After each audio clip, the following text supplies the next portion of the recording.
Year 2022 dili pa spalto ang kalsada diri sa Mati City nga landmark. 2 years after mga boss, halos spalto na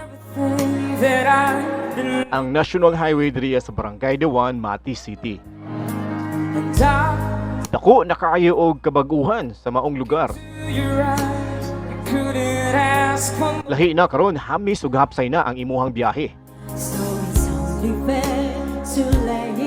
Safe ug mag-enjoy na mo sa inyong pagbiyahe padulong sa Mati City.